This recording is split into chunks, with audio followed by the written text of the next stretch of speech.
Kaitlin. And I'm Jillian. And we are the hosts of the OK Drama podcast.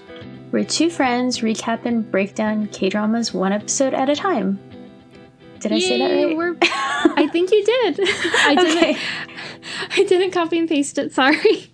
I literally just realized it as soon as you started the intro. I was like, oh yeah, we have an intro that we do. Shit. Yeah, Whoops. And then I realized my part is the easy one where I'm just like, we are the hosts of the OK Drama podcast. Yeah. Oops. Well, it's okay. I think great. I got it. Yeah, I think I got it or got most of it pretty much there. I don't know. Yeah, I think that was spot on. So sweet. We're back in business. Yeah. It's going to take us a while to get back in the groove. Yeah. But we have a lot of big things coming our way for the podcast. I guess stay tuned to the end for some sweet announcements. But just at the top, we have a new website. Yay! An official website. Yeah, a .com. Guys, we paid for a .com. Offer code RU. Thank you, RuPaul. Yeah. So yeah, okdrama.com. Super simple. And you can email us at contact@okdrama.com, or you can still use our old Gmail. I'll put both. Whatever floats your boat. Whatever you It'll find get easier. to us. Yeah. And Twitter and Instagram, that's the same. But yeah, I'm very excited about our website. It looks really nice. Thank you. I took a lot of time transferring all of the episodes we've ever done to this new website. So if you're new, you can go and check that out, or you can just, keep listening to whatever you've been listening on. But yeah. And yeah, I guess that's basically it. We have more stuff coming, but that was phase 1 is get a website. That's the big stuff. Yeah. Now we have a new drama to talk about, and I'm so excited. Yay! It's Itaewon We're finally Class, done people. With the K2. Yes. That took half a year for some reason. I did not anticipate that happening. It took so long. And unfortunately, it was, I think, both of our least favorites so far for the pod. Yes. It's disappointing. It was. And again, I've said this a billion times, it didn't help that we took forever to do it. That we were just sitting on these plot holes for however many months. And weeks between episodes. But what's funny is on Twitter, I've seen so many Yoojin and Jaeha shippers come out. I don't know what happened, but everyone's this was the real couple of the K2, right? And absolutely. I was yes. 100%. So that's what we've been saying anyway. So yeah, holler. We have some Jaeha and Yoojin shippers over here. So, but yes, we're done with the K2. I'm, thank you for what you've given us, K2, but we're moving on. Yes. We're parting ways. So yes, so Itaewon Class. Yes. Do you want to say some thoughts, or do you want to go straight into plagiarize Wikipedia? Let's just plagiarize it. It is a 2020, very current, South Korean television series starring Park Seo-joon, Kim Da-mi, Yoo Jae-myung, and Kwon Nara? Yeah, I think Nara. Nara. Yeah. Based on the webtoon of the same name. And I'm so sorry right now, Kaitlin. Lumen is scratching at the fucking door. Oh, it's okay. He's being very obnoxious. Really wants in, and I don't know why. Yeah, I'm just waiting for the cats to realize that I'm in the guest bedroom. Alone in a room. Yep. Yeah, the fabled guest bedroom of my cats that they're not allowed in here. So I did not realize that this was based off of a webtoon. Is this webtoon cartoon, but on the internets? Yeah, so I think what my understanding is, it's kind of almost like a comic book. I'm what is that word? It's like a comic book series, but on the internet. Gotcha. So not like an animated thing, like an animated series. I don't think so. I think when they say webtoon, it's like a... Oh, now I'm second guessing myself. Hold up. Okay. I think they would have... I think a webtoon is just like a comic book that you read on the internet and not published in book form. But let me fact check myself because I could not a problem. be... Okay, Wikipedia, you're not telling me what they are. Okay, I guess it's just webtoon. Let's plagiarize Wikipedia some more. Webtoons are a type of digital comic that originated in South Korea. Blah, blah, blah. Cool. Okay. Format. You were right then. Can you tell me, who are these guys? Yes, it's time for I Know That Guy segment. So the lead is Park Seo-joon. He plays Park Seori in the drama. So he is super duper famous. Most recently, I guess, he was the friend in Parasite, the one who gives the main boy the big scholar rock. He's in What's Wrong with Secretary Kim, which is the drama I've seen him in. Fight for My Way, She Was Pretty, etc. He is my mom's favorite K-drama actor. So she must be excited. Yes. I think she's seen like basically all of the dramas he's ever been in. He's also like BFFs with Min from Strong Girl Bongsoon and V from BTS and that guy from Parasite. So the son, they have their own little like super hot, rich actor singer boy group. That's cool. I know. What a How life. Lucky. I know. So that's that guy. On Bo Young, I knew I recognized him, but I was not sure from where until I looked him up. He plays Jang Gun Won, which is like the rich kid. Butthole. He was, So he was in Her Private Life, which is where I first recognized him. But then he was also in Descendants of the Sun. What a throwback. I think he was one of the soldiers. He was like Snoopy or... No, not Snoopy. Snoopy was like the hard ass, right? He was like maybe Harry Potter or one of those. I'll have to go back and try to spot him. Yeah. I was like... Once I read Descendants of the Sun, I was like, yes, that is right. He was in I'll just say, I really don't like his hair in this drama. At least in the beginning when he's a kid, it's a little... bleached, but not yellow. It's not like toned. Yeah, not toned. There's zero toner in that hair. Not a great look. No. I'm trying to think what his hair looked like when we're supposed to be in present day. I feel like it was just like normal K-drama man hair. Yeah, it's the hair that's like the successful hair that's like flipped up. Showing forehead. Yeah, showing forehead hair. He's happy to be there. It's darker too. It's darker, and I think it might have like some highlights in it. That makes sense. Okay, next we have Kwon Nara. She plays Osua. She's the orphan friend / whatever. Yeah, I guess like orphan friend. Is that how we want to call her? Sure. I know her from Suspicious Partner. She is the second female lead in that drama. I really like her in that. She kind of plays a similar character, I think, like pretty successful, but kind of like not afraid to talk her shit kind of a thing. Yeah, so good for her. She's also a former member of the K-pop group Hello Venus, which I am not familiar with, but good for her. Hello Venus. She definitely looks like a K-pop group girl. Okay, last one. This was my like most exciting one for you. Yoo Jae-myung plays Chung Dae-hee, which is strong woman To Bong Soon's dad. He's like Bong Soon's dad. Oh. Can you believe it?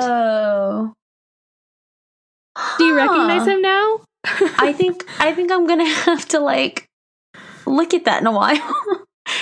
Wow, okay. You didn't recognize him?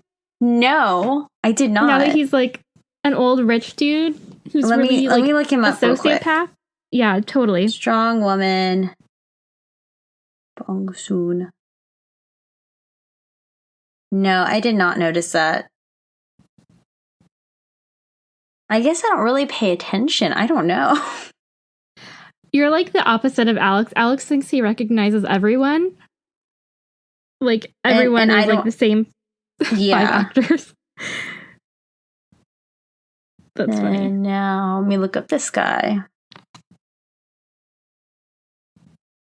That's very interesting.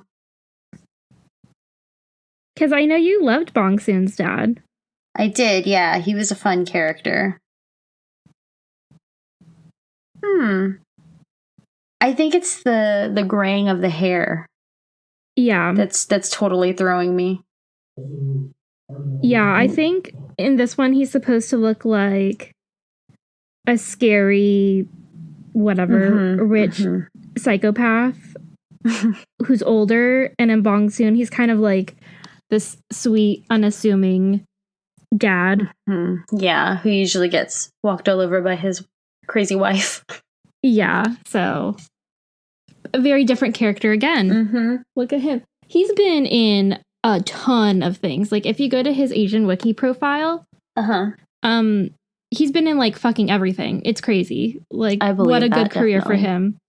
Yeah, he's also in Stranger, apparently, which, again, I have infamously only watched one episode because I could not keep track of all of the old Korean dudes in suits. I was like, I can't tell anyone apart. This is really confusing because they're like police force guys, so it's just like all Captain this guy and whatever, and just old shady looking guys in suits. It was tricky for me. But I'm going to come back to that drama because I think they're filming Stranger season 2. So I'm like, okay, well, I have to watch season 1. So yeah, cool. So that was all right. I know that guy. Well, now I know those guys. Cool. Yeah, you know all those guys except for Kwan Nara, which is I know that girl. But yeah, so how are we feeling about the drama before we like really get into it? I like it so far. I think I kind of want to wait until we're like actually talking about the series, like really go into it. But I do have one question for you before we start. Sure. Episode 1, did you start crying at the end? Because as soon as I saw it, I thought, oh no, Kaitlin's gonna cry. Oh, with him, like, with the rock? No. At the end part of episode 1. Not like the end, but like... Oh. Like the end. With his dad at the memorial? Yeah. No, I didn't cry. Not that part. Oh. We'll get there. I'm just shocked that you don't know what part I'm talking about right now. Well, I did not cry, so no, wow. I did not cry at any part of this series so far. I'm sure I will at some point, but no tears. Wow. I was at you. I'm like very disturbed by bullying and mean things. Okay, especially like we're gonna get to it, but episode 2 with the animals, I could not. Yeah. And so I was just like in kind of a state of shock. I think like that was not a good scene. But maybe let's just get into it. Okay, so definitely. Do you want to start episode 1? Sure. So we start seeing a young girl in therapy, and she's talking about how she's like tired of life and it's repetitive, it's obvious, it's tiresome, it's boring, the same thing over and over. And then she tells the therapist that they should have a session over drinks. And then she gets up to go to work, hands her therapist a few coupons. I have no idea what the coupons are for, though. And then she starts telling the audience about Itaewon, which is a neighborhood in Seoul. Yeah, I think the coupons are like for her work. Like, hey, come visit me.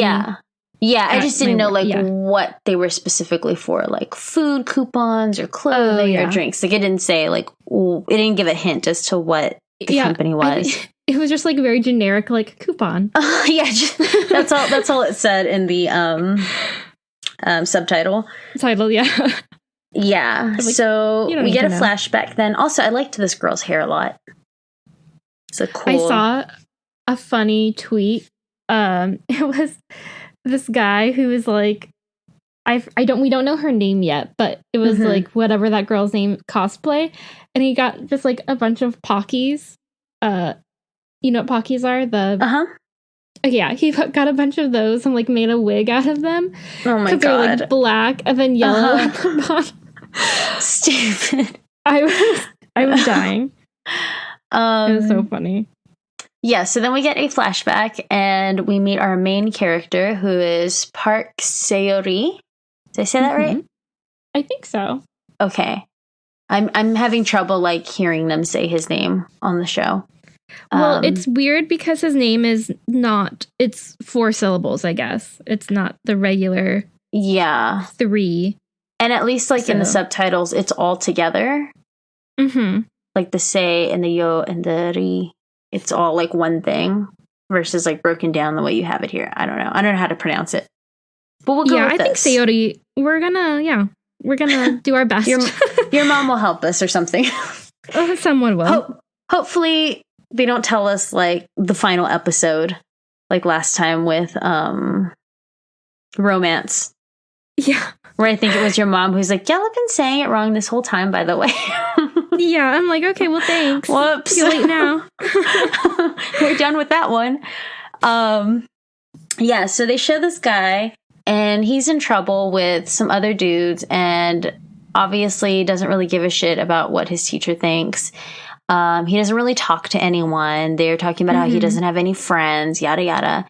And then there's this girl who's kind of into him, and he's like about to switch schools because it's just not working out for him, I guess. And she decides like, now's the time, I'm going to make my move. And she gives him chocolates, and her friends are watching him from the stairs. And he kind of like looks at him, he mouths something to her, you don't know what he says, and then walks away. And she's like, he said he didn't like chocolates. And so he didn't take her chocolate, and he didn't date her. And it was sad, but kind of funny too. Yeah, I think it was like a good luck on your police your exam thing. Yeah, he wasn't interested. He was like very much on the borderline of like socially awkward / rude / like, I think his dad kind of says something similar, like he's weirdly antisocial. Like, I don't know. I was like, not a great look for our main character. No. But maybe he grows. Yeah, definitely. Changes. And he's not like mean intentionally. He's just like, I don't care to get to know you. Yeah. Or be friends with you or talk to you. Which, I mean, to be fair, I kind of feel like I may give off, similar. Oh, I definitely do. I absolutely do.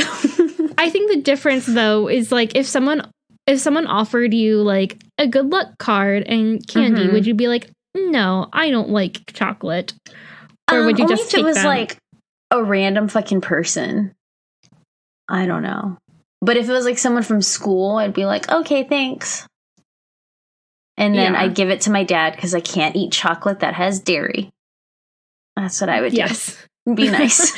Give it to your dad. Yep. Yes. So he's a character. We then see Seori meet Osuwa for the first time at a train station. So he's on his way to the police entrance exam thing. And it kind of seems like he's running late. I don't know. He's like in a rush at this train station. And she is also a high school student at this point. And a homeless dude grabs her. And I'm like, yeah, that's not acceptable. Like, no. You can't just grab people, especially a young girl at this, like, Yeah. Sidebar. It's so crazy to me that, and people were talking about this on Twitter, that they didn't get younger actors to play all of these like main characters in high school, because all of these people are like, I think Park Seo-joon is like full on like 34 or 33. Well, and the girl is like 29, I think, in real life. Yeah, I didn't look up what's his face, but I'm sure he's like around the same age. Like, I mean, it's just so funny to me. Yeah, my favorite meme that always comes up online is I don't know what the exact wording is, but it's like the people of Greece really had me thinking that these people were in high school when I was a kid. And it's like the whole crew, and like that one guy with the curly fucking hair is like 47 or something. Like, he's so old looking. Yeah. Everyone looks so fucking old. Rizzo looks ancient. Yeah. Yeah. Rizzo. And then that curly haired dude. I always forget his fucking name. Sunny. Is he? Yeah. I think it's Sunny. He looks so old. Like, at least these people look really young. That's true. They have like super youthful, cute faces. Whereas like in something like Greece, they all look like in their 30s or 40s. Probably because like everyone was smoking a fuck ton back then. And so true. Everyone had wrinkles when they were 12. They were smoking and they weren't using sunscreen. So this is true. So yeah, it's just kind of weird. Because usually, like, in dramas, they get a kid to play. They get, like, one of those 5 kid actors that they just rotate to play. Yeah. But yeah. Maybe since, like, this took, like, a big chunk of the series of them younger, they wanted, like, just them. I don't know. It wasn't, like, a quick flashback. It was a pretty long flashback, I felt. This is true. And, you know, they were already, like, basically adults. So they're like, we're just going to give them some wigs. Yeah, except for Sayori. He has the same haircut. So, what do you think of his hair? I don't like it. I don't like it either. I was thinking that when I was watching it. I just don't like that style where it kind of, like, it's short and it comes down. I don't know. I don't like the square, like... Yeah. The square cut along the forehead. Yeah. Well, I think it's a look. It's a thing? Because, I've seen, like... I mean, I don't know if he's trying to be trendy or if it's kind of like a no-nonsense haircut. But I've seen people in the past, like K-pop boys, have that haircut. And... on Running Man, they were making fun of one of the guys for having that haircut. And they were like, you're not handsome enough to have that haircut. Like, interesting. So I think it is like a hip kind of, I don't know, like, you know how like a dog can be like, oh, it's so ugly, it's cute. I feel like that haircut is kind of like I'm so hot, I can have an ugly haircut and still look cool. Hot. Yeah. Yeah. I think it's one of those things. All right. So, again, this is my personal opinion / what I've gleaned. Yeah, let me know. Let us know what you think of his hair, because I think it stays this way for the whole series. Yeah, so. I mean, I don't think he looks bad with it. I just think the haircut alone isn't cute. Yeah, no. Like, if I were to see that haircut, just like a crop of the haircut, you know how they cut off like the rest of the person's head? I would not be into that haircut. I would say that's a no. Yeah. Big red X for me on that. Also, I think like my main role that I've seen him in is What's Wrong with Secretary Kim, where he is like, has super rich dude hair that's like all fluffed. And I'm like, that's, you know, that is my preferred hairstyle. I think I like that fluffy, like clearly blow dried hair. Yeah. So clearly there's product in that hair. It's definitely better. It's definitely better than the brassy hair, though. I'll say that. Oh yes, yeah. I can't with that. Okay, so there's a beggar, and he grabs the girl, which again, no. don't touch people.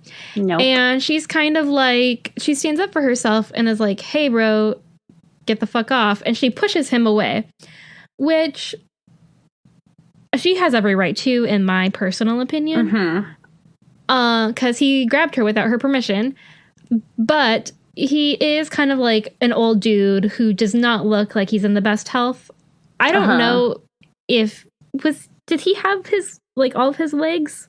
Was he just kind of like sitting cross-legged? I don't know. I have no idea. Because I was like, I don't know. I don't know why in my head right now I thought like, oh, maybe he like is like handicapped in some way or disabled to where like he couldn't catch his balance, which is why Sayori had to like help him. Anyway, Sayori helps this guy because she pushes him off and this guy loses his balance. And Sayori hurts his leg and he kind of like goes after what's her face, Sua, and is like, hey, you're kind of a jerk back there. I think you should go apologize to him. And she's like, how about you mind your own business? Again, fully in her, like, she has every right to just be like, no, bro, he grabbed me. I didn't like that. And how about you leave me alone? Because I don't need you mansplaining. Fuck off? Exactly. I don't need you telling me how to be a polite lady. So, yeah. So that's basically how that whole thing plays out. She is like, you know, get away. Stop talking to me. Blah, blah, blah. Oh, so he goes to his police qualification exam thing, and his leg is hurt from catching the guy, but he still does really well. And they're like, that kid's got some gusto, because he still runs, even though his leg is hurt. And that kind of like chubby, out of shape guy is like, let's just quit together. And he's like, no, I'm going to do this thing. I'm going places. Yeah, so we can clearly see that he has a very strict moral compass and is very determined. Very driven. When he sets his mind to something. Yep. Then we meet Sayori's dad. And his job has transferred him and his son to a new city, which is good for Sayori because his school life seems kind of shitty. Not doing good. And he meets, his dad meets a woman who is in a higher up position in the company. And they're friendly as they talk about the move and how his son will be going to a new school, yada, yada. And then the woman makes a connection that, oh, your son's going to be going to school with the president's son, who's the boss of Sayori's dad. And then she also tells him how the president has decided to terminate a sponsorship of an orphanage that Sayori's dad is fond of. And he gets really upset by this, and she kind of mentions how they're going in a different direction. I forgot where she says that they're going to be putting the money into, like some new quote-unquote hip thing. Like an old folks' home, like a retirement. like it's hip to help them out now. And he's like, yeah, are we doing this to be like cool? Or are we doing this to actually help people? Like this is bullshit. But he deals with it. Whatever. He's not gonna complain or say anything. And then Sayori and his dad talk about the move and how he wishes Sayori would be a little more sociable. And Sayori says that sometimes conflicts with their family motto of living with conviction. Sayori's dad takes him to the orphanage and he's like kind of forcing him to help and do stuff. And then we see the girl from before, which is Sua. And they recognize each other kind of immediately. And Sayori's dad is very close to her and has, I guess, seen her grow up. They don't say, like, how long he's known her at the orphanage, but it seems like since she was really young. Because he makes a comment like, oh, you've grown so much. And, like, I've loved seeing, like, what a beautiful, bright young woman you become or whatever. And then after that, they kind of just talk about the sponsorship and Sayori. And then Sua tries to befriend him and tries to kind of make small talk, but he's a little bit of a dick and ignores her. And she kind of just is like, whatever, you suck. Okay. Fuck you. Yeah. Well, I think she's like trying to be nice because she really likes his dad. And his dad's a good guy. And she's like, okay, well, let me try again. Yeah. And Sayori's like, dunzo. Yeah. you were mean to that old homeless man who grabbed you. So Sayori sees Suwa at the bus stop on his first day of school. I don't know if this is the next day or what. Yeah, I'm not sure either.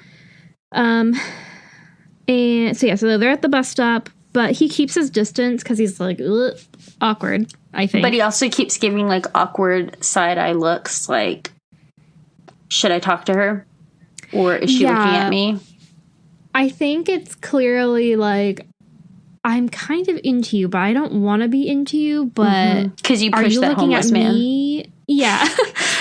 Like, I don't want to deal with this, but I want to keep my eye on you. It's all very, I think, like, teenage, confused feelings going on for them. So, bus stop. So they're at a distance. Then we see a young guy, Jang Gun-won, pull up in his car and asks if she wants a ride to school. And I'm like very pro Suwa at this moment because, again, she sticks up for herself and is like, no, thank you. That would make me feel uncomfortable. And I'm like, yes, girl. Because I feel like if it were me, I don't know what I'd say. I mean, like, I wasn't always like, I wouldn't say I was like afraid to like speak up for myself in high school. Like, if there was something I really didn't like, I would be like, hey, no, go fuck yourself. Yeah. But if it was kind of like I don't know, like if I maybe felt uncomfortable, but I wasn't sure, like I might have just gotten in the car and who knows what would have happened. Yeah. But I think we also like clearly see with this guy in a while that he is really, really unlikable. Yes. And so it's clear that like there's no way in hell she would like him. True, but everyone kind of like bends to his will too. Yeah. Like that's kind of the flip. It's like even more in polar opposites. Like, oh, I wouldn't want to piss him off because he like always gets his way. But he's clearly a monster. So yeah. I don't know. So he ends up just driving away and he's like, okay, fine, whatever. And she rides the bus. Then Sayori gets to school and he ends up sitting next to Suwa in his homeroom. And then he confronts Jang Gun-won when he viciously bullies this kid in their class. And it's like really intense. And this is something that I've noticed with K-dramas is they go there when it comes to like physical bullying. I feel like in Western shows, it's kind of like, oh, I'm going to shove you into a locker and like call you mean names. But this guy's like pouring milk. He's like slamming this guy's head into shit and like pulling him up by his hair, like clearly unambiguous abuse. Yeah. And no one does anything. In front of the whole class. Yeah. And like even the teacher sees. And Suwa is kind of like, hey, just let it go. Like, keep your head down. This is your first day. Don't cause trouble. He's your dad's boss's son. Oh, yeah. I think she points that out. You're right. Like, even more reason, like, don't cause trouble. And he's like, no, I have to live my life with conviction because that's our family motto. And he gets up and confronts him, which, again, is like honorable, I suppose. But also kind of like, I think this is going to be an interesting theme maybe of the show is like, how far do you go to like stand by your beliefs versus like what is quote unquote smart or and like protect someone that you don't know. Yeah. It's tricky because one would like to think like, no, I would stand up to the bully. But also, like, I'm a coward sometimes. And especially if I knew, like, that was my dad's boss's kid, I'd be like, fuck, I don't know. Like, yeah, I might have to see how this plays out.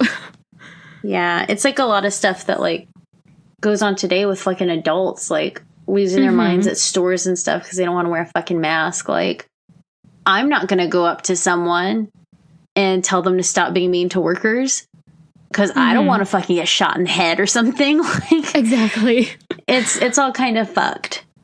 And I'd say it's like really admirable for people who actually do stand up to shit like that. Yeah. But I'm just like a 5'1" little kid, y'all. 29-year-old little kid here who can't beat people up. So yeah, I would not take on a bully. It's so true, especially like in fucking Texas, USA, where like literally all of my coworkers have guns. Shocking. And they don't look like they would. No, I work with a bunch of like who appear to be sweet old ladies, literally, and they all have guns, and I'm like, guys, so you can't trust anybody, is what we're getting at. Yeah. And life is hard, and I guess that's getting back to the girl from the beginning. Life is repetitive, and it's hard, and it's tiresome. It's tiresome, but yeah. So kind of shit hits the fan. No one is backing Sayori up when he tries to tell what's his face, Kunwan, Kunwan, to calm down, and he ends up punching him because he's like, and I feel like this guy's a total asshole. I feel like maybe if other people then stood up and were like, yeah, he's right, like just leave him alone, then maybe he would have like gotten a little bit uncomfortable and backed down. But since it was just one person and it was a new kid, he was trying to be like I'm going to put you in your place as the guy who gets to do whatever he wants. And I'm sure he certainly wasn't expecting to get punched in the fucking face.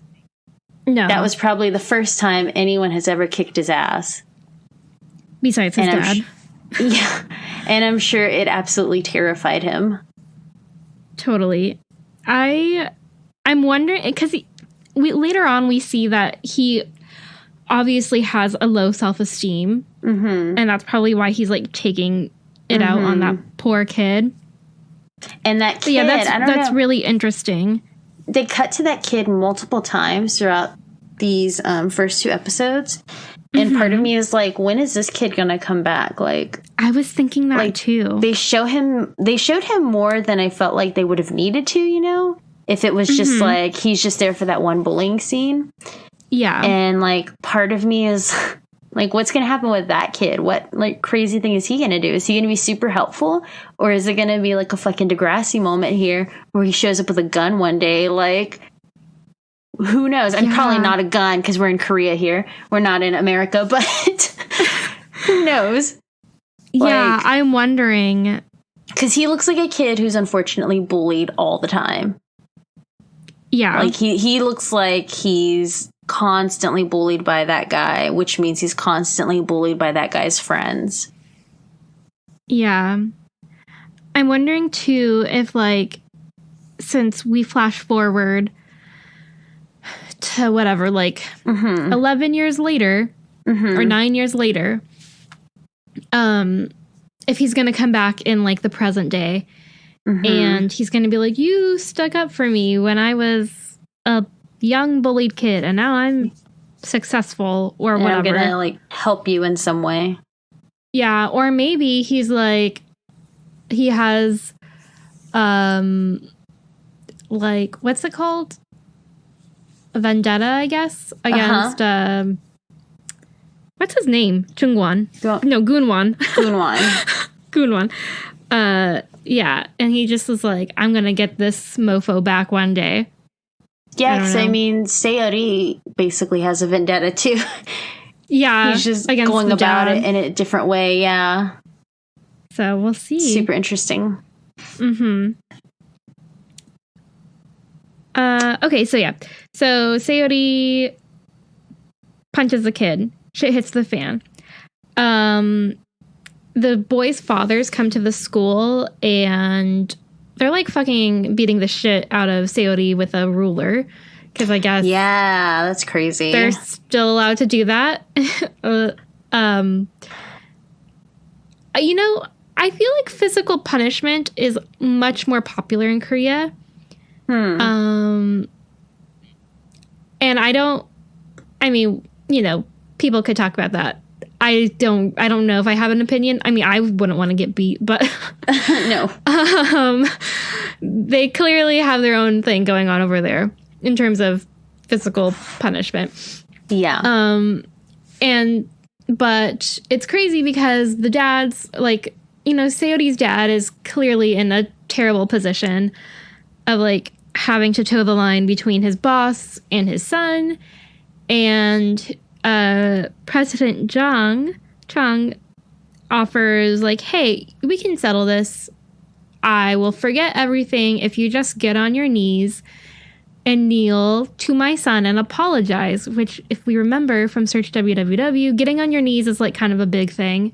Mm-hmm. It's like, you know, you basically have no, in certain situations, like no self-respect, right? Like, yeah, you are kind of laying it out there. I mean, it's also like a big sign of respect to the other person. Mm-hmm. And Seori's like, no, I believe in people having consequence or like, you know, accepting consequences for their actions, and I will accept my punishment because I shouldn't have punched him. You're right. But he was being a total jerk, and I think he deserved to be punched. So sorry, I'm not going to apologize. Yeah. And the guy's like, is this how you were really going to raise your son? Blah, blah, blah. And then Seori's dad is like, dad of the year. And he sticks up for him. He's like, you know what? My son is awesome and brave, and I quit because you suck too. So Seori is like, it was a really sweet moment. You know, I love, again, I think I've mentioned this in other series before, but like how much the men in all these K-dramas cry. Mm-hmm. Like, it's not this big fucking, like, who's the toughest here. Mm-hmm. Like, they're not afraid to show their emotions and really show that they truly care about someone, or let everyone know that they're upset or that they're so proud of someone or something that they're crying. Like, it's kind of refreshing to see. Yeah, because definitely. Seori is crying while discussing, like, why he's not gonna kneel down before this shithead. And then he's also crying when his dad says that he's gonna quit because he doesn't want his dad to, like, be in that sort of position because of him. And then his dad is crying because he's like, no, like, you're so much more braver than I ever could be, and I'm like so proud of you for that. And it's really sweet. It really is. It's a super nice moment. Seori feels super guilty about his dad losing his job and causing all that trouble, but his dad is really supportive and instead teaches him how to drink soju and tells him that everything will work out. And I did not know that you're supposed to, like, turn your head a certain way and shit when drinking soju. Yeah, I think that's, like, the polite way to do it if you're, like, in front of an elder. Interesting. Not just drink it straight out of the bottle. Yep. At the Norebang place. Yep. Or backstage before a show. Yeah.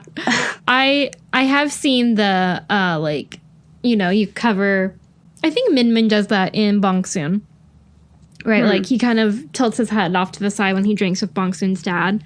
Okay. And so I've never really, like, thought about it or noticed. So later on, how do you say his name?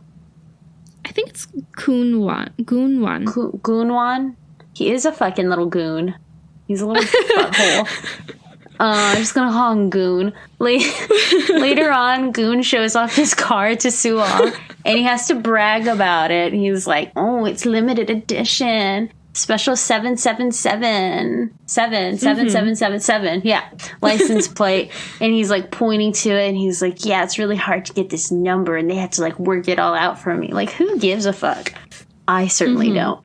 Then he offers to give her a ride again, and she declines. She's never mean to him, but she's always just kind of like, no, thank you. It's fine.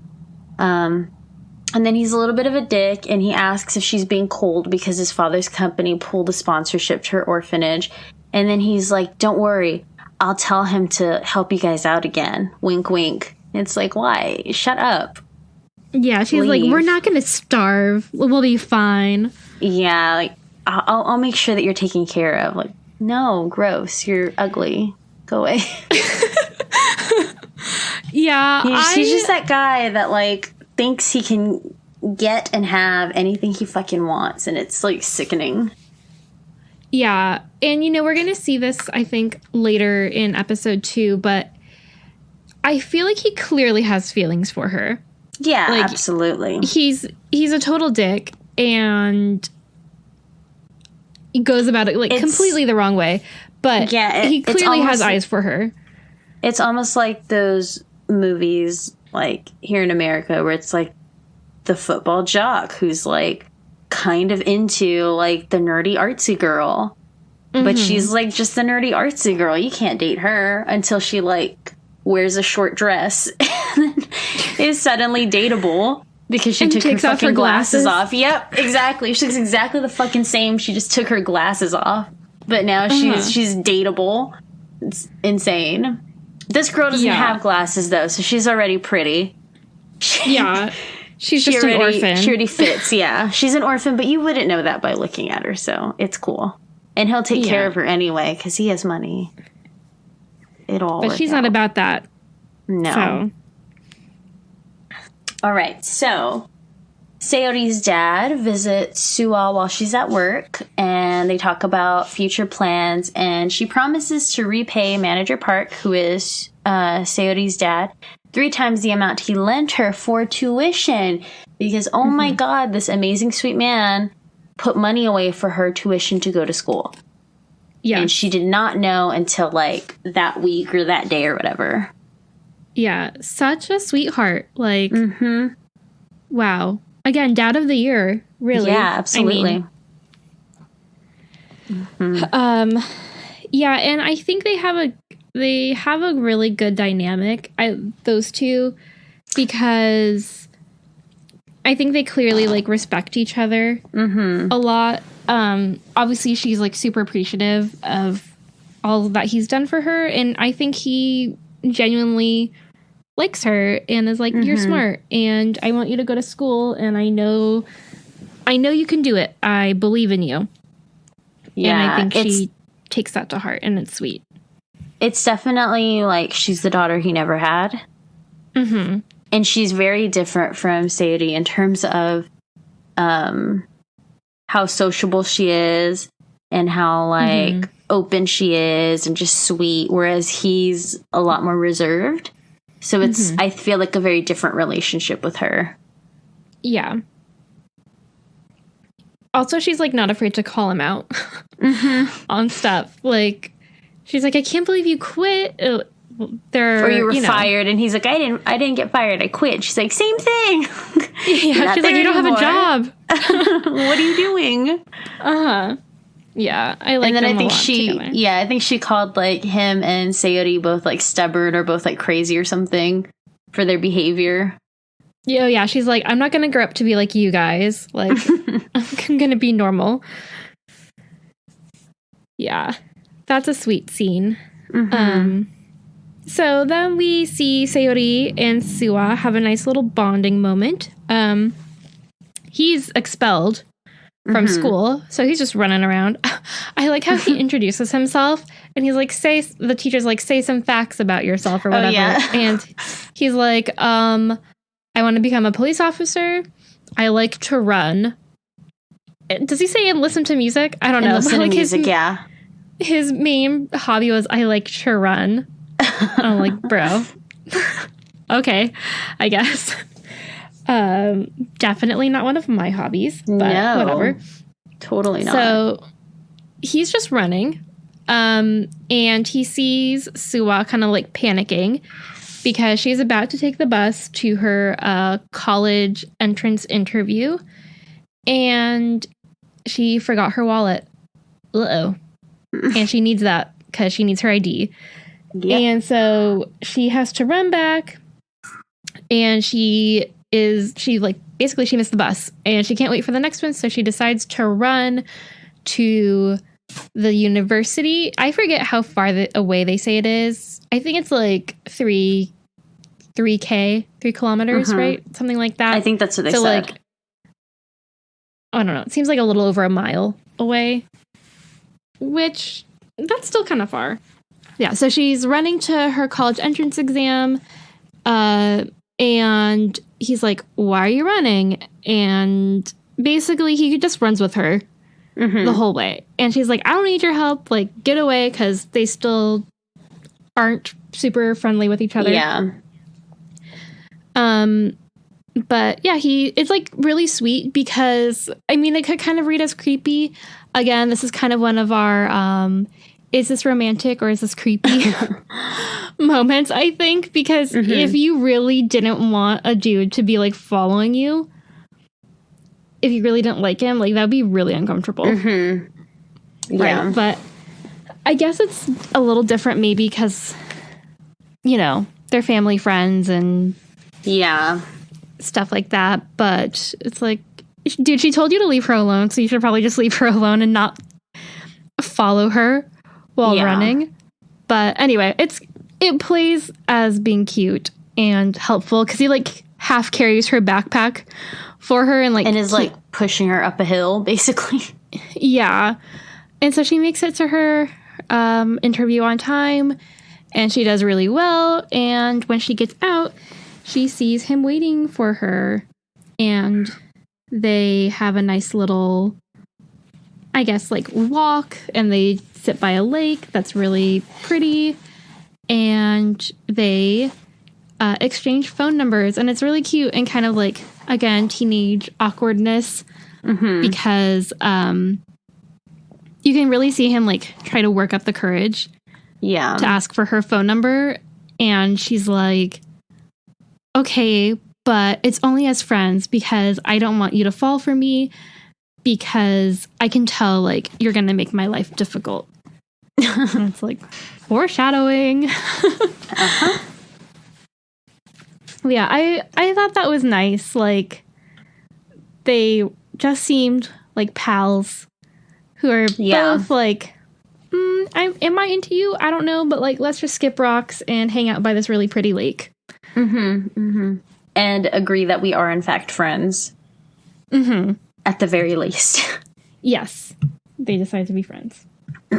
Yeah, so then we get a little montage of Sayori and his dad setting up the new restaurant because his dad decides, like, I'm not working with them anymore. I'm going to do what I've always wanted to do and start a restaurant.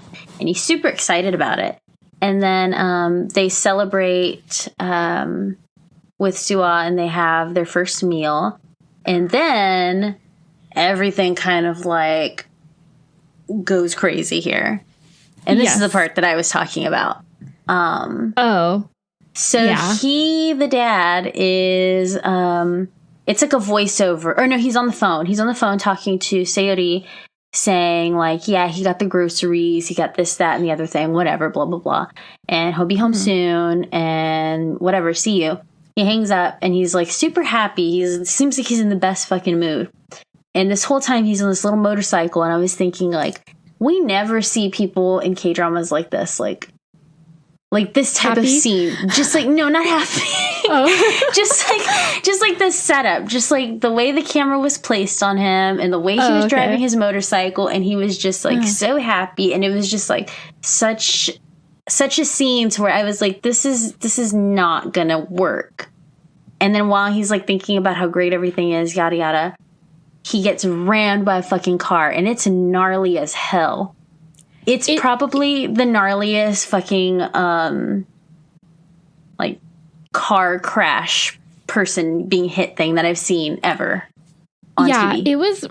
It lasted for a long time. Yes, and it shows his head like hit the windshield, blood everywhere, and it shows him like it shows him just like rolling over and over and over again, and then it shows like blood all over him, and the photo of he and Sayori and his mother, like a photograph of them that's been like thrown, and he's like reaching out for it, and he's like saying like, I have to survive, I have to make it, and obviously he does not fucking make it.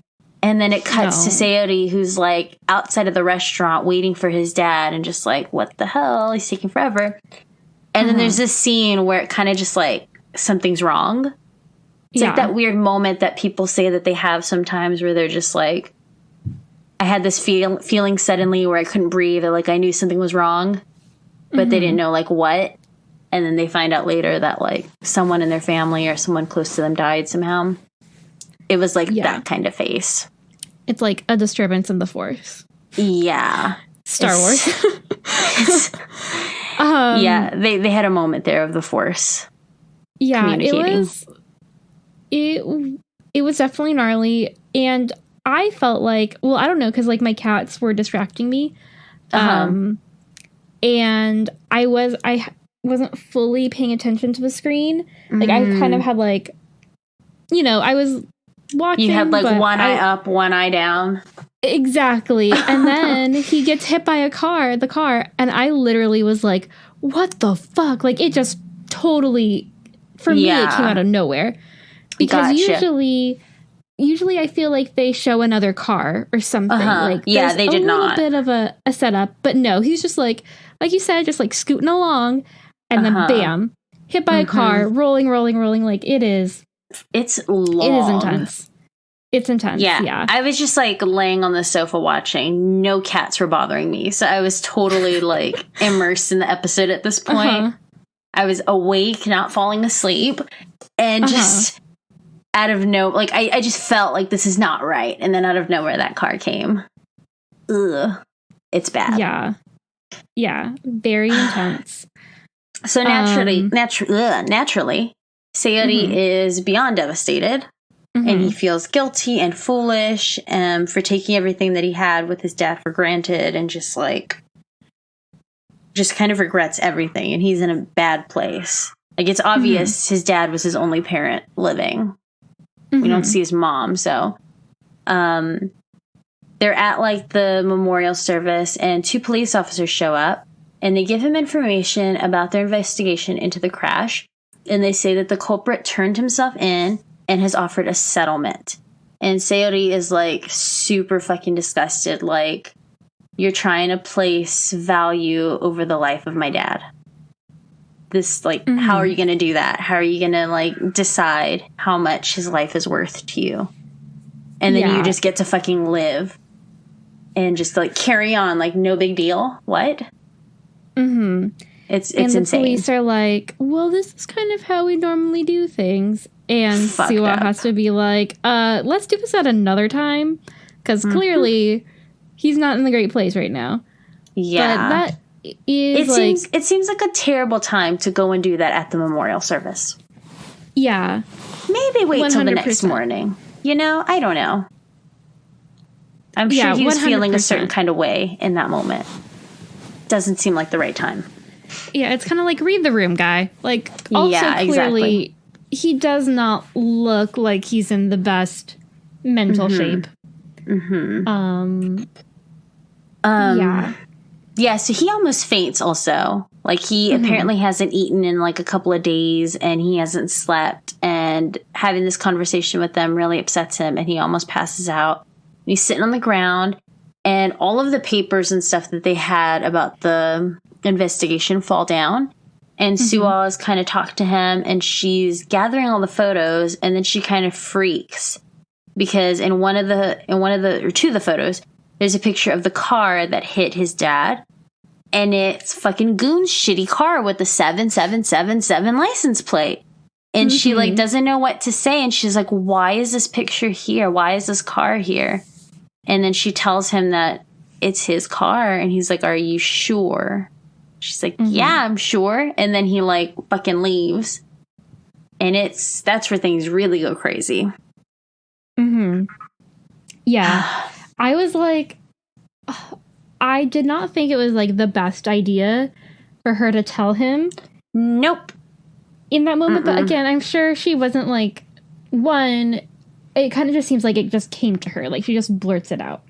Right? Yeah, and it seems like she's in shock, too. Like, how the fuck is this his car? Like, how is he involved in this?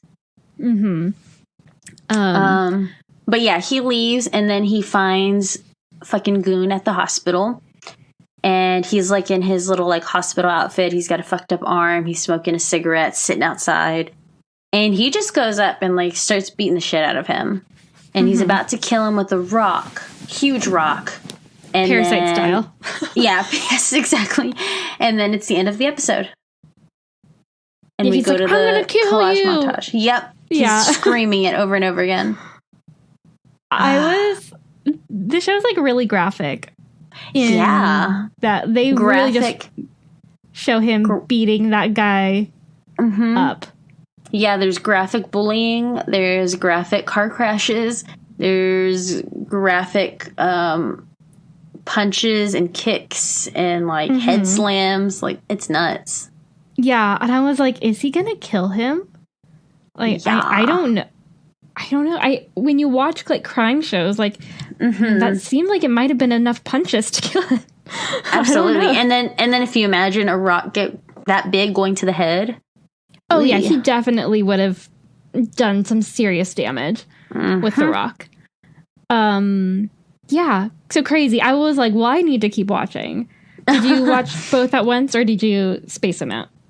I spaced it out. I decided to stop myself. And then I watched episode 2 the next day. Yes.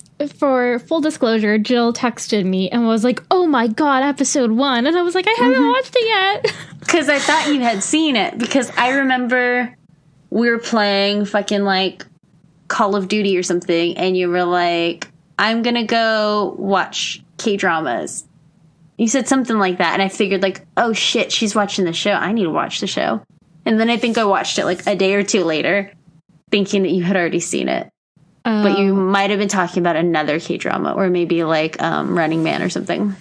Yeah, I don't know. I think that was just like wishful thinking.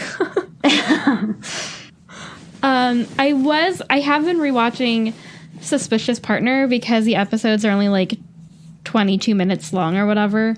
And that's why I was like, oh my God, it's what's her face? Sua. Who plays one of the girls in Suspicious Partner. So I was like, oh wow, she is like full on in my K-drama life right now. But yeah, I was like, oh God. And then I was wondering like, was it good? Because you sent me like those eyes. Yeah, the like the one big eye, one small eye. Like, oh my God. Yeah, intense. Yeah, I didn't want to give anything away. You didn't. Just that it was intense and crazy. Okay. Well, we are already at an hour, so I guess it's like power through. All right. And get to episode 2. Yep. So, as usual, we start kind of like 5 minutes before episode 1 ends. Episode 2 begins. Sua is terrified that Seori will do something reckless after learning that Kunwan killed his dad. And so she's like, you know how you dropped that bombshell on us at the freaking memorial service? How about you come help me? And so she rides with the cops, and they're looking for him.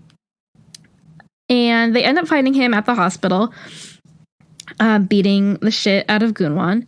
And there's like a very intense standoff between the police and Seori because he has that big murder rock in his hands. And it's like above his head. And he's like, I'm going to fucking kill him. Like, he killed my dad. And the police, like, one of the detectives or whatever, like, draws his gun. Oh, I think episode 1? Does it end with the cop, like, shooting his gun in the air? No, right? I think that's maybe how episode 2 begins. Like, there's the gunshot. Yeah, okay. In America, they just shoot you. Oh, yeah. But only if you are not white. Exactly. If you're white, they'll take you to McDonald's on your way to the police station. So fucking, yeah. It's awful. Fucked up. What a world. So, what a fucking world. So, yeah, in this drama, he shoots a warning shot into the air. And I was like, hey, bro, you need to calm yourself down. Or you're going to get a bullet. And so he's still, you know, like not in his right mind because his dad is dead and this like super shitty kid who is a bully and basically ruined his life is right in front of him. And Seori is like, really, guy? Like, you couldn't have even tried to fake that it wasn't you? Because as soon as Seori goes up to Gunwon, he's like, uh-oh. He starts running. Like, clearly guilty. And so Seori is like telling the cops or the detectives, like, he killed my dad. Like, it was him. It wasn't the other guy. It was him. And the detectives are like, okay, we'll investigate it. Like, you just need to calm down. And finally, what's her face? Suwa, like, steps up because the police, like, point the gun at him. And so she runs in front and does, like, the thing where she, like, throws her arms out and is like, yeah, like, no. Don't shoot. Don't shoot. Think about your dad. And she really de-escalates the situation. I was so scared that they were going to accidentally shoot her. And he was like, no, like, my friend and my dad. I don't know. I was just, like, so ready for it to take another turn after episode 1. But why not? Yeah, it didn't. It was fine. So, yeah, as the situation diffuses, the detective is like, I promise I will figure out who killed your dad. And we see, like, Kunwon is recovering in his hospital bed. He did not die from the beating he took from Seori. But he's, like, clearly distraught. He's not feeling good about his actions. And fucking good. Yeah, like, at least he has some sort of a conscience, but it's kind of like, what were you doing that you hit this guy who had, like, lights and shit on his motorcycle? Like, yeah, they don't really Were you drunk? Were you speeding? Yeah. Like, what were you doing? How did you fucking miss him? Like, did you run a fucking stoplight because you were on your phone? Like, I don't know. Yeah, it's so shitty. It kind of just seems like maybe he was just being, like, a reckless teen driver. I don't know, distracted. In his cool car. Yeah. And then we also see that he, like, freaks because he was gonna, I think, maybe call the ambulance or something, the police, which could have saved him potentially, but he doesn't. He flees the scene, and yeah, he feels really guilty about it. So President Chang continues to be a dick and visits Seori at the detention center because they have to take Seori in because he, like, beat the shit out of Kunwon and, like, publicly threatened to murder him. So in front of police too. Yes. It wasn't they kind of just let like that slide, I guess. Random people. Yeah. He had a pretty intense standoff, so they had to take him to the detention center. And President Chung basically repeats himself, like, how he did at the school. And it was like, hey, all will be forgiven if you just get on your knees and apologize to my son. So essentially strange. Saying, yeah, he, like, totally has this weird power complex of, like, we are better than you, and you need to admit that you are lower and, like, less than like us. Gets so a hard weird. on from people being on their knees and apologizing. Yeah, that's his fucking turn horny on. For murder. Yes, he's like he's hashtag horny for power. Yes. Ugh. It's so weird. And Seori is like, hey, how about you go fuck yourself? He gets up and is like, your son should be the one apologizing to me and my father because, like, he fucking killed us / my dad, and he should be the one to get on his knees, and he, like, is not backing down. I mean, at this point, what does he have to lose, right? Like, his whole world is, you know, torn up at this point. And President Chong is like, I don't like this kid. And he storms out because Seori is like, no, dude, we're not playing this game. And I guess this is maybe, like, one of the only times in his life that he's encountering, you know, this type somebody of behavior. Saying no. Yeah. And not only somebody saying no, but, like, a fucking kid saying no. I know the actor's, like, 30, but the kid is just, like, this 18-year-old, 17-year-old, I don't know how old he's supposed to be, is just like, no, fuck you. Like, your son killed my dad. Mm-hmm. Why would I get on my knees? Make any fucking sense. Yeah. So President Chung storms out and he tells the secretary, like, I don't like this kid. And his secretary's like, well, don't worry, because we have taken care of everything. Like, the police superintendent is keeping the detectives in check, so they're not gonna give any evidence, and the gardener already gave his testimony, so basically everything is covered up. Like, we're good to go. Mm-hmm. And, yeah, and then President Chung decides to meet Suwa after learning that she grew up at the orphanage and is friends with Seori and in Kunwon's class. He's like, she might be a person of interest to me. She could either be helpful or trouble. Yes, exactly. I'm curious, like, what does this guy do that he gets away with everything? Like, who specifically is he paying off at the school to make sure his son doesn't get in trouble for, like, beating other students and bullying kids to the point that he did to that other kid?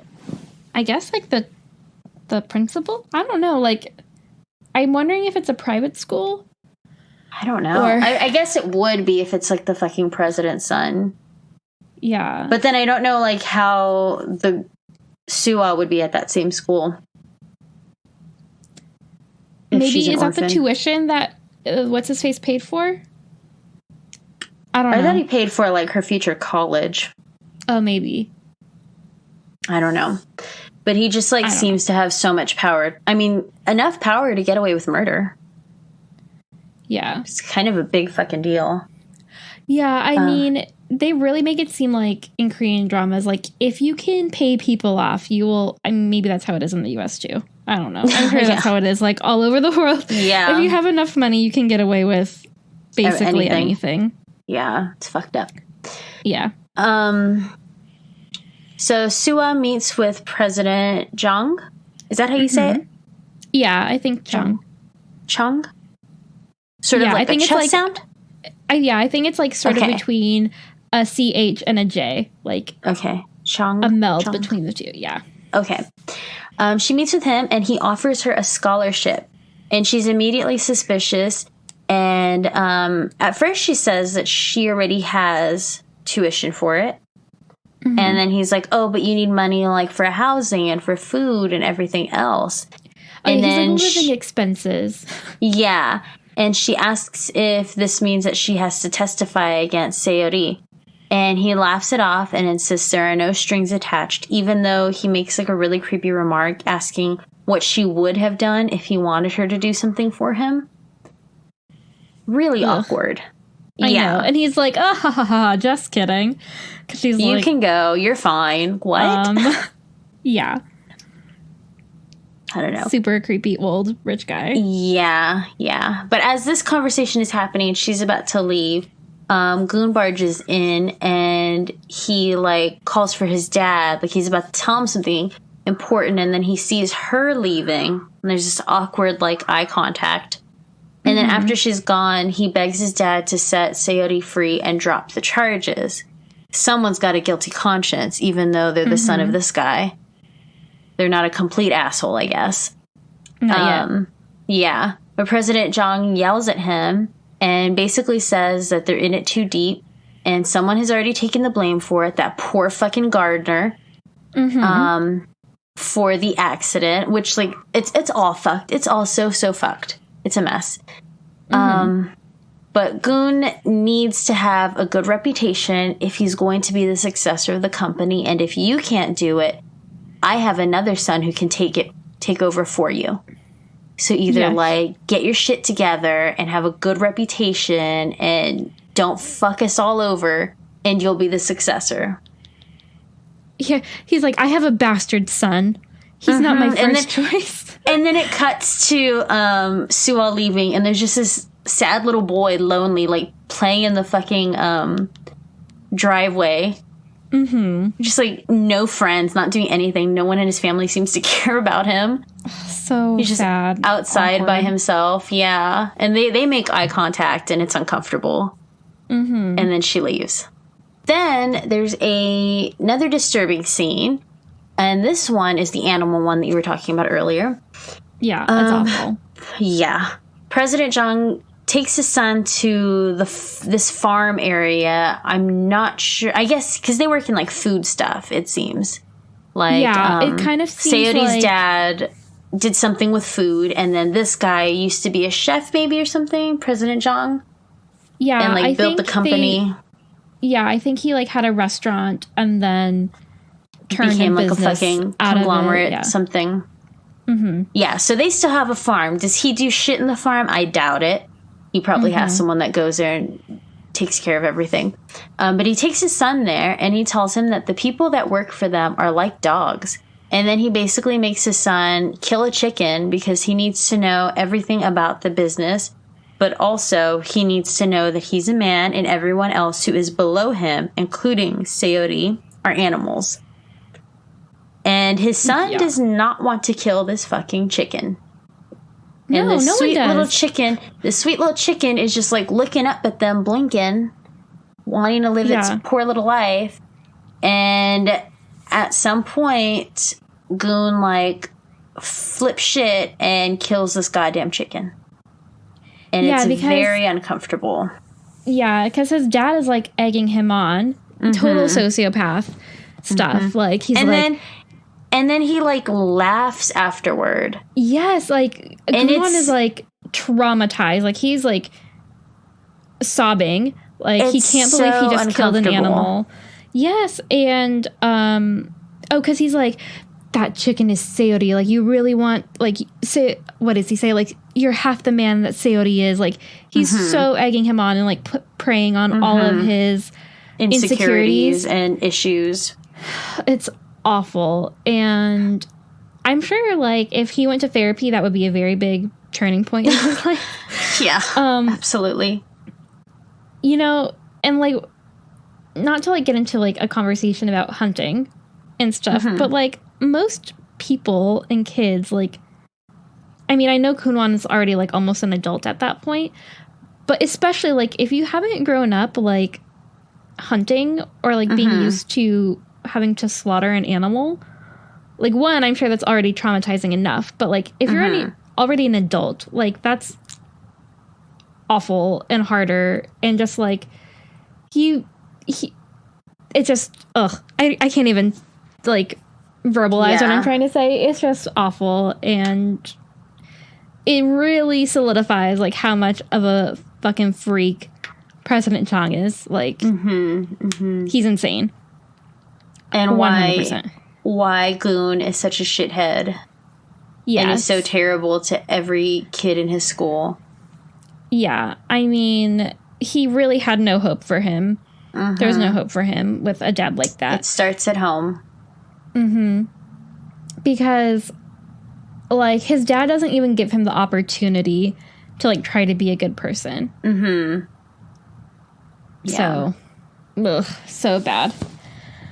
So, after that terrible scene, we go to Sayori's trial, and we see a flashback of the police superintendent telling the detective that the evidence against Kunwan is no good and that he should keep his nose out of the case if he wants to keep his job. Basically, just, like, reinforcing, like, these guys have been paid off. It goes all the way to the top.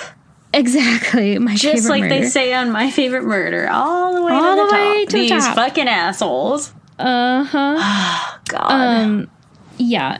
Terrible. And clearly this evidence would have helped Sayori maybe not get off completely, but lessen the charges and show that he had motive to beat the shit out of Kunwan. And yeah, it's really crazy, though. He gets 3 years in jail.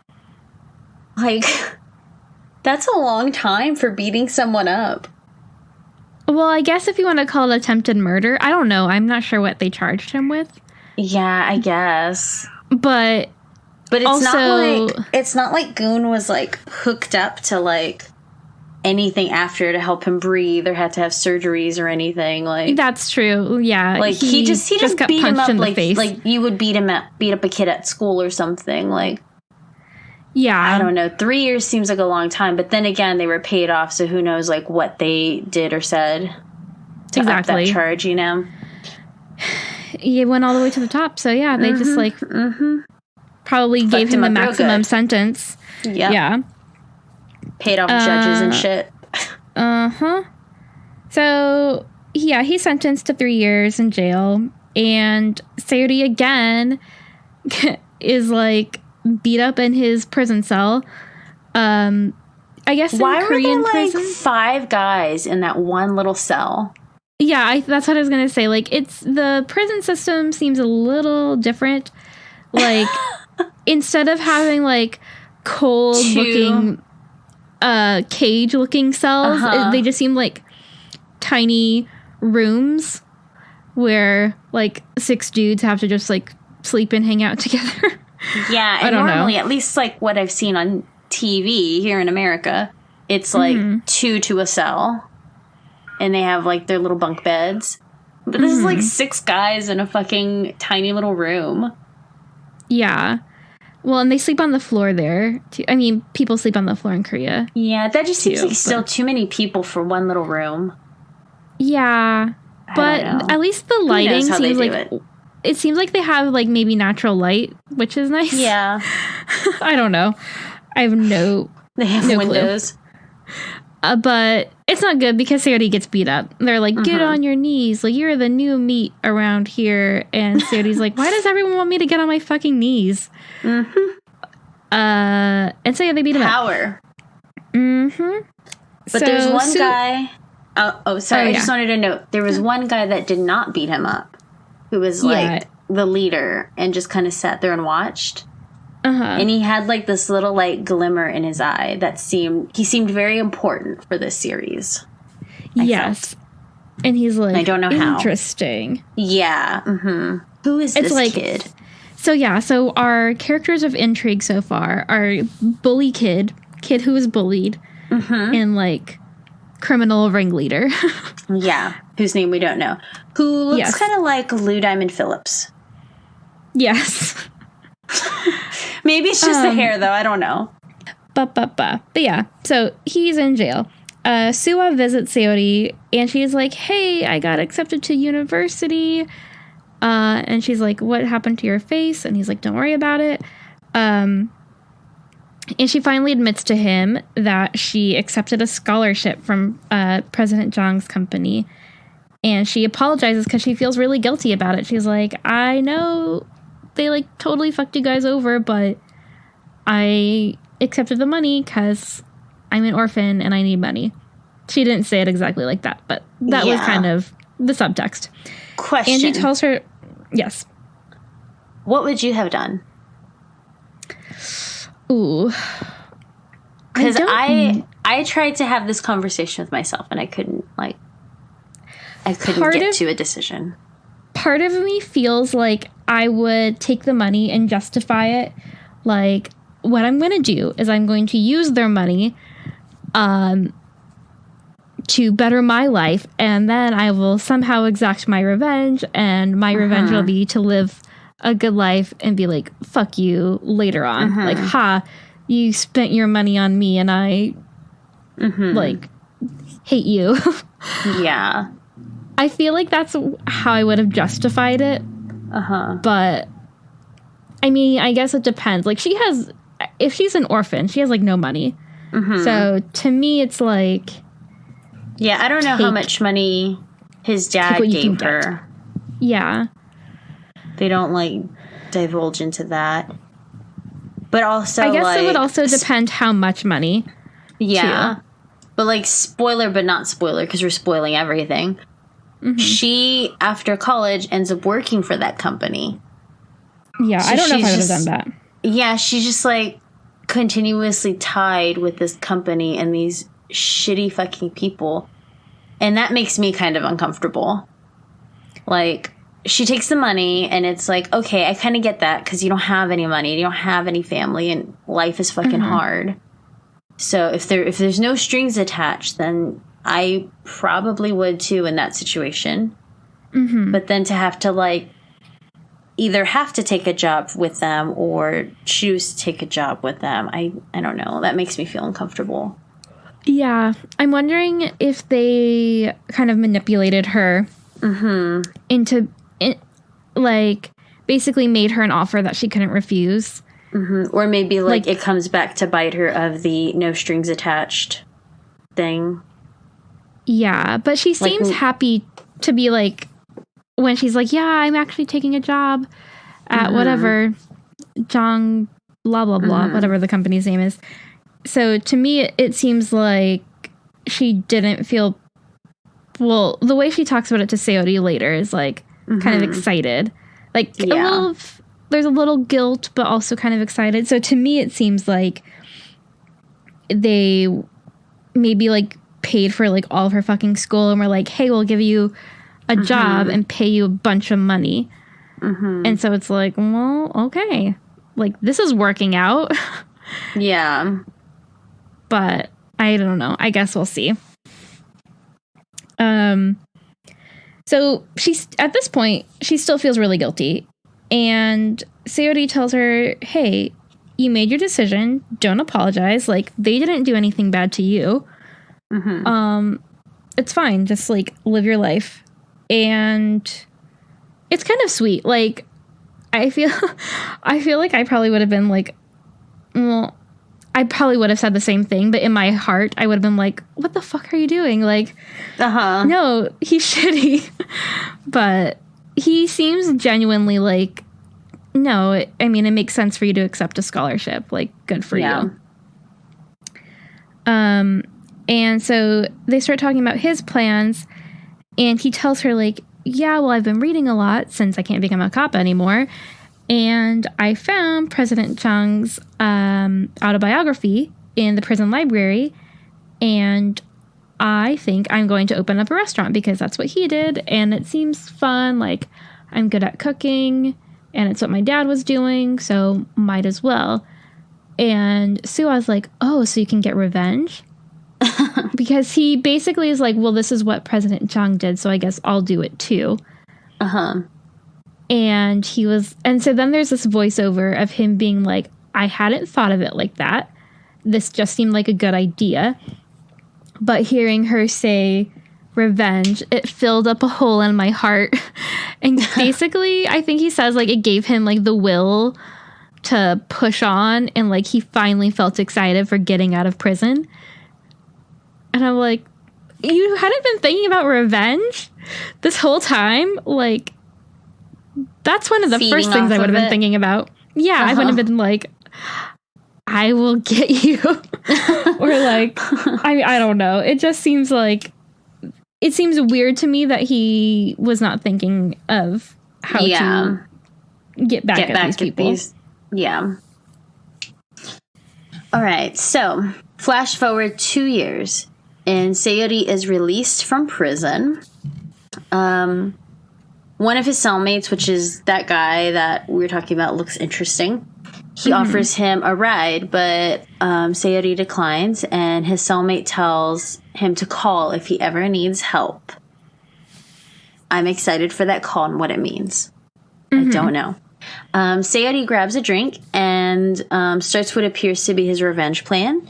He takes a bus to Seoul, and we see that Goon isn't doing too well as he's publicly harassed a bar employee.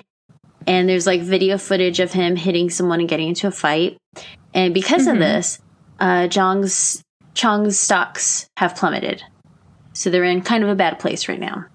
Yeah, I think he says some... Oh, go ahead. Oh, yeah, I think he says something to the employee like, learn what your place is, you animal, or something like that. Like, he basically calls... And it was like, all something... It was something because he didn't want to show his ID or something. Oh, yeah, it was really stupid. It's like the same as I don't want to wear a face mask. I don't know. So stupid. I don't want to pull out my ID for you from my pocket. Like, don't you know who I am? Yeah. I'm very important. I'm important people here. Seori reads a letter from Sua while on the bus, and we hear a narrated voiceover from her.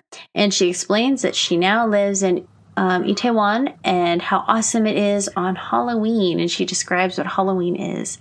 Then Seori gets to Itaewon and it's on Halloween. And he's seeing all these people in like really cool costumes and makeup. And it's really fun and exciting. And did you remind yourself like, hey, look at that, crowds of people? Did you like ask yourself like, oh, look, crowds? I remember those. Oh. Because we can't have crowds anymore. Yeah. And that was just like a lot of people. What was I watching recently where I was like, you can't be next to each other? I don't know. I've seen a lot of people say shit like that. I didn't feel uncomfortable watching it. Like, oh no, y'all are too close. But I was like, wow, that's a lot of people. I haven't seen that many people in a while. I didn't, I guess because I was like, oh, that's just Korea. That's not here. They're fine. Yeah. They're all wearing Halloween masks. They're okay. Yeah. So he's walking through all this shit. And then he's excited. He's happy. He's having a good time listening to music. And then he and Suah run into each other. And this is where she then admits that she's working for Chang next year. And Seori details his plans for opening up a place in Itaewon. She explains how difficult it will be due to like the rent and the location and hours and shit. But he insists he loves it there and he'll open up his place in Itaewon. He continues to explain that he will start his business in 7 years. And when he says this, she spits out her drink on him because 7 years is a long time. But he says he's going to do some deep sea fishing, I guess to like make money and stuff. Because he can't really do anything else being a convict. She then takes a double spit as she can't believe that this is what he's planned. 7 years, spit, deep sea fishing, spit. She tells him that they should make the most of their time when he tells her that he'll be leaving Itaewon on the next bus and will be fishing next week. They spend the evening together, hanging out, having a good time. He's introduced to some of her friends. And then he drops her off at her place, and there's this awkward goodbye. And he declines staying the night at her place because she kind of suggests he stays there. And then he says he looks uncomfortable and like nervous. And then is like, well, I'm not rich yet. Because earlier she said that she only dates rich people. Which was weird. Yeah. I couldn't tell if she was actually joking when she said that or not. Yeah, but I couldn't either, but she clearly wanted to spend the night with Seori. Yeah. But I was thinking, even though like, he's poor. Yes, but I was thinking, like, you know, he was in prison during, I guess, some of his formative years as a young man. Like, that must have been, like, very overwhelming to be like, spend the night with me. You just got out of jail. Like, this is the first time we're seeing each other. And it doesn't seem like when he was at his other school or anything that he had girlfriends, considering, like, his social skills. Yeah. So, I mean, but they, like, she kind of played it off well and was like, hey, good luck. I hope you do well. Yeah. So then we flash forward another 7 years. Seori goes fishing, blah, blah, blah. Fast forward. And we see Suah is clearly a rising star at Changga. I guess that's the name of the company, Changga headquarters. Yeah, I think so. Her hair is much longer. Yes, we can tell time has passed because she no longer has the same haircut. And she is like a total business bitch, like The Office, Kelly Kapoor, the business bitch, in her pink suit. And she's pitching a new idea for a bar called Vicious Bar. And it's basically like, hey, everyone's actually a truly terrible human being deep on the inside. And let's have a bar that explores that. And I'm like, that is not a good idea. Like, you're asking people to get drunk and be like, I'm a fucking terrible person.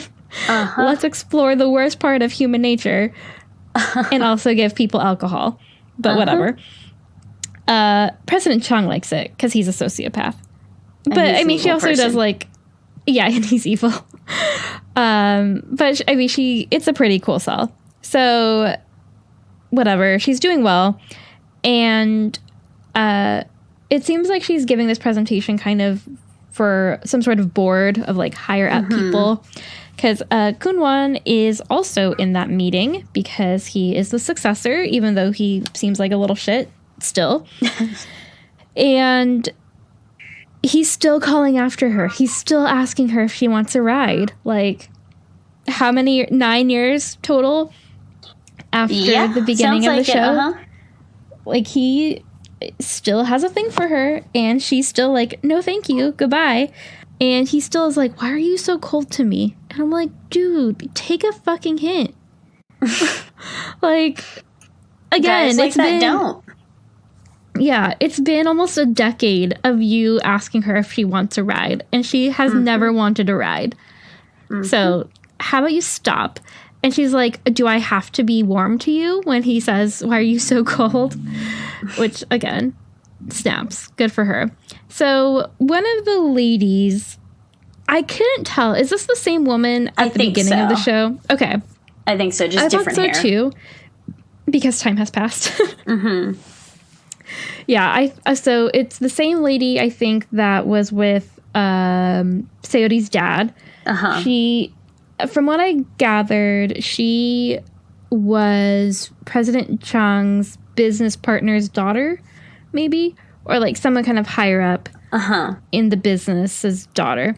And she was learning from what's-his-face's dad. He was her mentor, I think, yeah. Yeah, Sayori's dad kind of helped her. And she kind of rescues Suwa when she sees that Gunwan is like pestering her. And she's like, hey, come to my office. And they chit-chat. And they're kind of talking about Suwa's place in the company and her future. And she's like, hey, how about I set you up on a blind date? And so I was like, I don't know about that. And I don't know that lady's name. I didn't catch her name. Oh, I guess Minjung. That's what I wrote down. Minjung. Well, let's just go with that. Okay. Hopefully that's right. And she's like, hey, I've never seen you date anybody. And you're kind of getting older, so maybe you should think about that. And I like how Sue was like, you don't have, like, kind of telling her, you're not dating anyone. And she's like, yeah, well, I'm lonely. She says that, right? Like, yeah, I thought that was funny. So it seems like Suwa is doing well in her career, but she's still kind of like, with the personal life. And so she goes to Itaewon because her whole plan was to meet with, like, a bar owner to get a location for her new bar. And it seems like the place that she had in mind was already sold. And guess what? It's because Sayori bought it. He's outside the shop, and he's putting up a little sign, and he's like, hey, Suwa. And we see them smile at each other, and she's like, oh my god, it's him. And we hear a little voiceover saying, the 22-year-old's plan that sounded absurd by Sayori made it happen. To him, it's only natural. And I'm like, he stuck to his 7-year plan. Good for him. And that's the end of the episode. Yay! I want to keep watching. Well, you're going to. You signed on to do it. This is true. So, what did you think of that one? It was good. I'm excited to watch more. I really want to see the Chong family crumble. That's what I'm rooting for. To see the crumbling of this conglomerate. 100%. You know what I find really interesting is that in a lot of the promotional like teasers and images for the show, there's this really diverse looking group of characters. and they were not in the first 2 episodes, except for the girl. Yeah. Who at the beginning of episode 1 in the therapist's office. But, yeah, like on promo photos and then even on the like intro stuff. It shows like, it felt like 20 different characters. And we didn't really see any of them. Yeah, like I didn't even know that Kwan Nara was in this show because she wasn't in. I didn't see her in any like Netflix teaser or anything like that. So, which is also why I thought she died at the beginning of the show, because I'm like, well, I didn't see her in anything. So, but yeah, no, I'm really looking forward to seeing how his plan is going to go down, because it seems like he definitely has a plan. He had a bunch of papers and stuff as soon as he got out of jail. He seems to have some connections with some people. So I'm really excited. And I am also very curious as to how the Chung family will crumble, as you say. Yeah, it's going to be rather interesting. I'm wondering if Goon will, like, flip and totally fuck over his dad somehow. I would like for that to happen, like, his redemption. That would be good. Because it seems like he's already, like, fucking over his dad, but in bad ways. Because he's getting into fights. And he looks like a shithead and he looks really bad. Therefore, his family looks really bad. And it hurts them.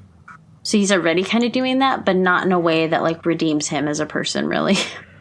Right. I'm wondering when the bastard son will come into play. Yeah, all him very interesting. And the bullied kid and that other guy in prison. We'll see.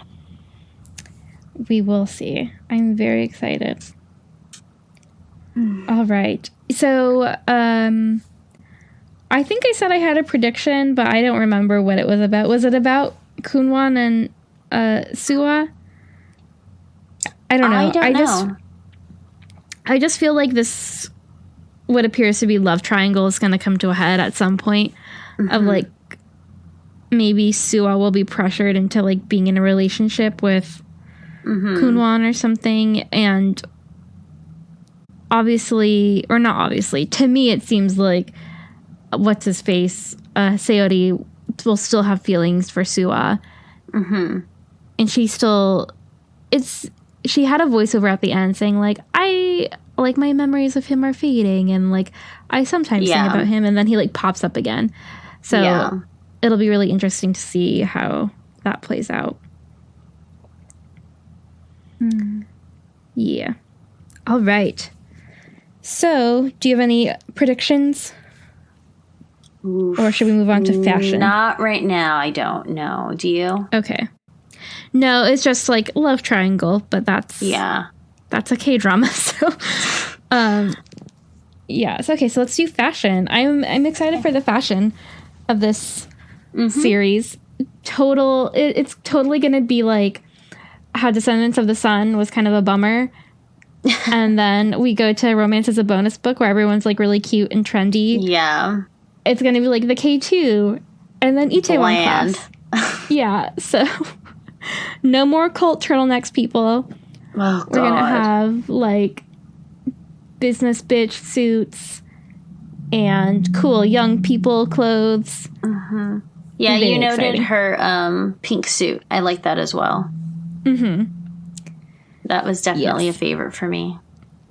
Yeah. And I thought, what's her face? Min Jung? Her mentor. She seemed cool. Like, she had definitely, like, cool middle-aged lady. Or maybe slightly younger than middle-aged. Like, I have short hair. Kind of like Gagyeong. Yeah, definitely. Yeah, she had cool vibes. Yeah, hopefully we'll see more in the next episodes. Because the last 2, it was a lot of, like, high school uniforms, things like that. Yeah. All right. And I love you. You can go first. Okay. I think it has to be the moment where Sayori's dad sticks up for him in the principal's office and comforts him. And then they go get dinner and he teaches him how to drink soju. That was like, if there was ever a moment where I was like maybe going to tear up, it was that, because again, it was just like these two men have so many feelings. And I think there is just like, you know, Sayori clearly loves his dad and didn't want to like mess anything up for him. Yeah. And his dad is just so proud and also is like, well, fuck. But also like, no, I feel bad because like I want to set a good example for my son. And it was just a lot. And I just really like it when TV shows have parents being good parents. It warms my heart. Yeah. Yeah, I think I'd probably have to say that as well. There are definitely some other good I love you moments, like when his dad is talking to Suwa and they're just having like the nice conversation at her work, and he's like eating the instant ramen. Let's see. Yeah, I think that would be the one. Like, the other ones are just like sad moments. Like grieving for his dad, or like after when he's thinking about his dad when he gets out of prison and he's thinking about like his first time drinking soju with him and stuff. Like, those are just sad I love you moments, but they're not like nice, heartwarming I love you moments. And I think that the one that you mentioned is a really good one. Yeah, totally. There was a cute I like you moment when definitely. The phone number stuff. Yeah. I like how it seems like Sayori has this like tick where he just like rubs his head if he seems nervous. Because he does that a few times in front of Suwa. There's an I love you moment between Sayori and the homeless man. And he stands up for the homeless man. Yeah. But we never learned the homeless man's name. We never learned his name or his story, so I don't think that goes anywhere. Yeah, probably not. But you're like, maybe he comes back to be part of Sayori's little gang of misfits. Wishful thinking says that Sayori hires him to be like a chef or a busboy or something. In Healer, so the dad. Okay, how do I explain this quickly? I guess I don't need to. There's a character in Healer who is like a part-time lawyer, but also owns a coffee shop because he just loves coffee and wanted to own a coffee shop.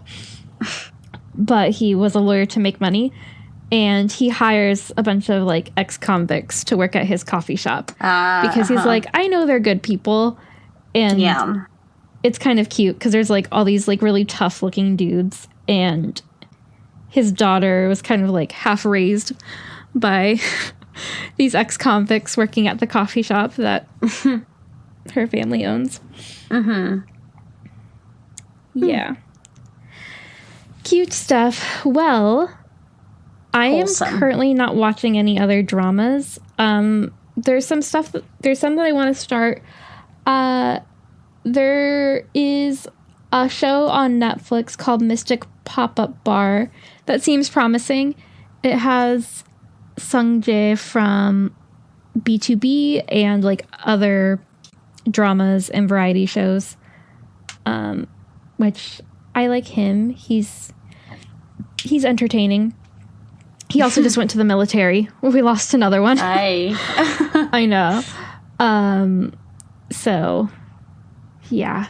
But that one I think is only going to be like 10 episodes. So it's more like... It's a shorty. But... A mini drama? Yeah, it seems promising. And there was another one that I can't remember. But there are just so many on my list that I'm like, I just need to make time. Yeah. Maybe if I ever have time again.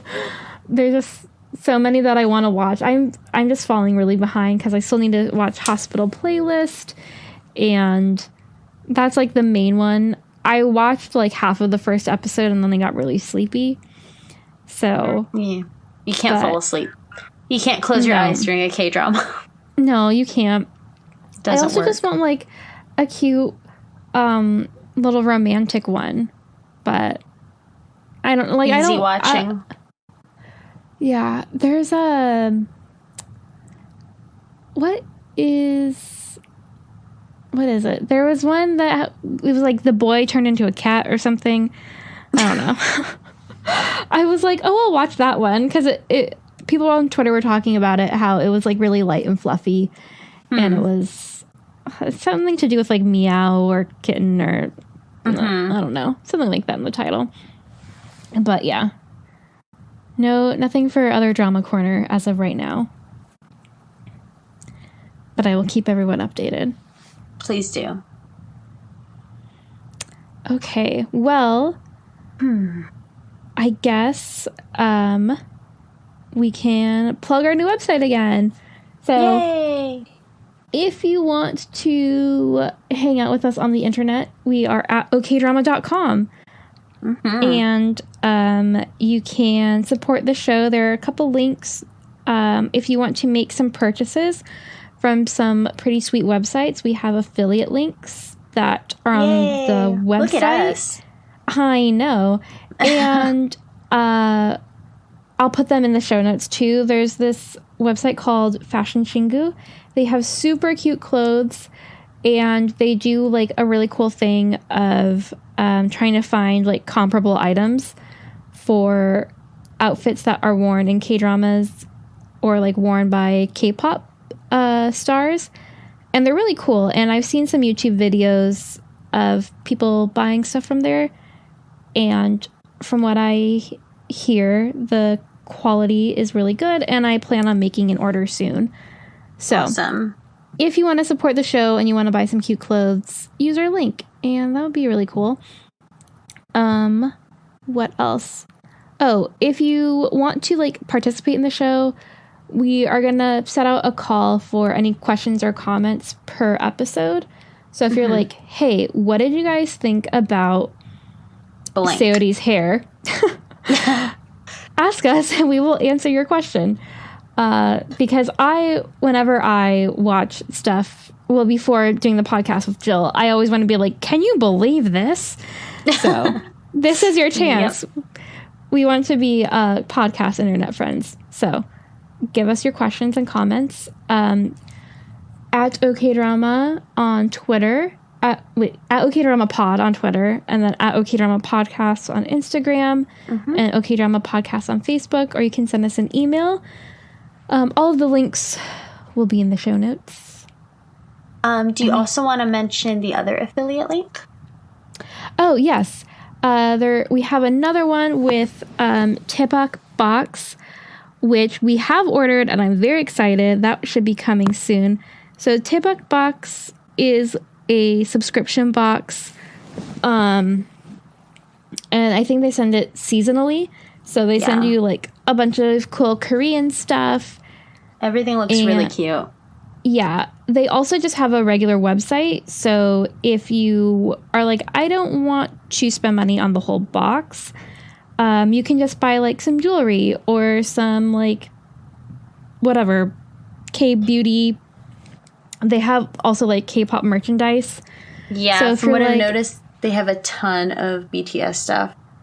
Yes, they have a lot of like BT21. Full disclosure, I was like, I'm gonna buy the Daebak box because Jill and I said we were gonna do that, and then I almost bought like $100 more, worth of stuff because I think you get free shipping if you spend like more than $120 or something. I was like, well, I could get there because they have a lot of really cute. They have a lot of really cute jewelry and like BTS stuff, and not just BTS stuff. Like they have cute headphones and just really cute Korean things.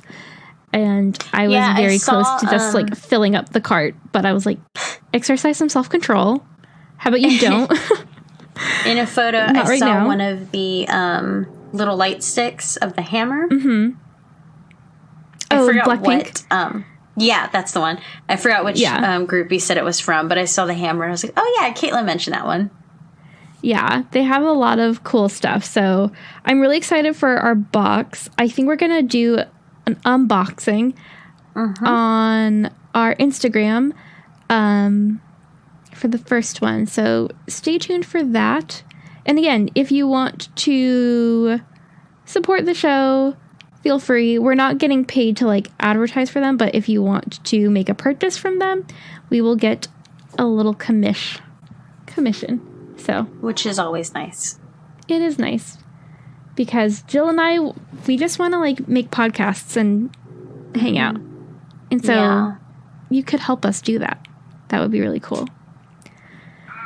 Anything else? I don't think so. Okay, cool. Well, just know that we have big plans in the works. So stay tuned. Mm-hmm. And watch episode 3 and 4 of Itaewon Class. That's exactly what I was going to say. Cool. Alrighty. See you later. We'll talk to you later. Goodbye. Okay, bye.